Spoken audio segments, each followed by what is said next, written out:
Jeanette, welcome to Waterstones, first of all. Thank you.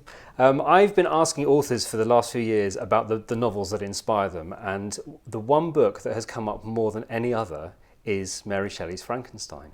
And I wondered if I could ask you, first of all, what is it about that book that inspires authors so much, and in particular that sort of inspired you to write Frankenstein? It's a book that becomes more and more prescient. It's as though she sent out a flare to the future, or it was a message in a bottle and it was thrown overboard, and now as it comes to us, it seems to be absolutely about the times that we're living in. We are about to create a new kind of life form, not out of the assembled parts of decayed corpses, but out of the zeros and ones of code. And she also understood the political situation, whereby most people were left behind in society. She was at the beginning of the Industrial Revolution. She could see the vast fortunes that were being made by some and the abject misery that was being experienced by many. Her husband, Percy Shelley, writing in his poem The Mask of Anarchy, has the line that everybody quotes at the moment, "We are many, they are few," that you could rise up as they did at Peterloo. Of course you can't now, because everything has changed. It doesn't matter how many we are, because the elites have the power in a way that Mary Shelley was sort of terrified of. This was just after the French Revolution. There's a real feeling that society could become more egalitarian, that there might be liberty, fraternity and equality, not for women of course, because they still didn't count. Mary Shelley's own mother, Mary Wollstonecraft, had written her own diatribe about this, a vindication of the rights of women. So it was in this cauldron really of women's rights, of equal rights, the idea that human beings actually had rights. This is where it starts. And in Frankenstein itself, of course, the monster is entirely disenfranchised. He has no rights. He doesn't really exist because he's been made by Victor Frankenstein. But also Victor Frankenstein doesn't bother to educate his monster. This is one of the things that's very sad in the book. And we see the position of women in society who were not educated. Mary Shelley really put her own position, her own situation, the situation of women, really into the situation of the monster. Somebody who is outside of society, is overlooked, ostracised, not educated, above all not educated in any feeling. What Mary Shelley really understood was that intellect on its own, unconnected to or disconnected from a feeling tone, is baleful and malign and causes far more trouble than perhaps just the sort of bumbling inefficiencies of ignorant people.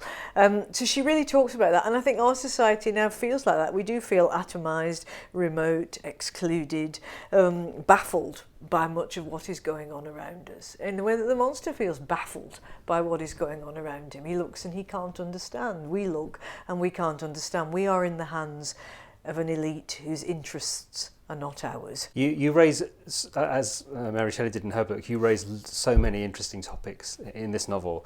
There's a question that one of your characters asks, and I'm actually going to put this question to you to see what your answer to that question would be.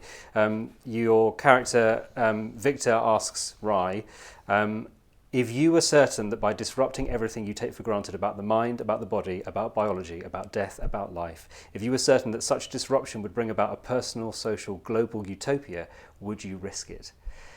Would you risk it? Yes, certainly.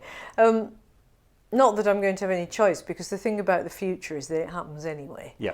And you can't stand against it. You can only hope to learn from the lessons of the past. And I think we are at a unique moment in history now. This is the time that we live in, where we are going to soon share the planet with non-biological life forms, whether as robotics in their benign, cuddly, cutesy form, or in their useful workaday form, or perhaps in a form which is less tolerable to us. We've got sex bots already. You can buy one, cheap as $3,000 and as expensive as $25,000. It's happening, it's here. So yes, there will be that level of disruption, but there will also be, when it's created, pure artificial intelligence, which will mean that we're not the smartest thing on the planet anymore. And as the book discusses, would that really be such a bad thing? Because we haven't been great at being masters of the universe.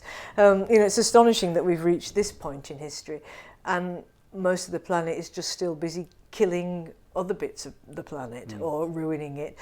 So I don't know which will happen first. Part of me thinks that the planet is now so tilted and so polluted and so compromised that we will never actually reach this tantalisingly close moment where we have the chance, and it is a chance, to become a different kind of species, because we're going to be relating to a species which is smarter than us, and we will have created it. We're going to create our own God.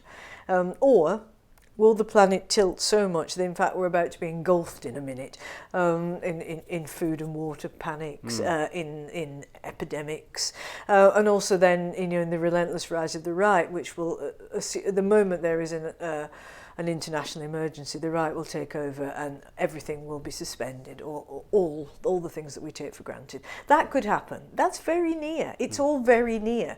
And we're all sitting here now. It must have been like this probably before the First World War, perhaps more than the Second World War, where people are just going about the business thinking, it's all fine, it's a few skirmishes, but it's fine. It's really not fine. In this book, with the story of Mary Shelley, Percy Shelley, Lord Byron, and then you're having a lot of fun by sort of updating those characters with the, sort of the modern day story, you seem to be having a lot of fun creatively. Yes, I mean, what's the point of being alive if you can't have fun? I'm very fortunate. I'm doing work that I love. I'm in a minority on this planet. I'm able to do something I enjoy and that gives me great pleasure. I've never understood the business that writers are meant to be miserable, or that they are miserable. I just think, well, go and do something else then. That'll cheer you up a bit. For me, no, it's about exploring imaginative and creative spaces and teaching myself as I do it. I mean, that's the great thing, that you learn from your books. You're forced to expand your own thinking all the time, your own understanding, as I've had to do. With this, it's not that I have a point of view I wanted to peddle. I wanted to show a situation. And that situation was showing it to myself as much as to the reader. So obviously there's a lot of research in that I've had to learn. But even in the writing of it, it's not that you change your mind about things, you just realise that there are multiple positions. And at the moment you're getting back into a very black and white situation. This is right, that's wrong. And what human beings need is complexity, and to be able to hold conflicting opinions really in some sort of balance, rather than just jumping for a solution, because often there isn't a solution. There's lots to digest, but primarily lots to enjoy in this book, Jeanette, so thank you so much for writing it and also for telling us a bit more about it today. Thank you very much.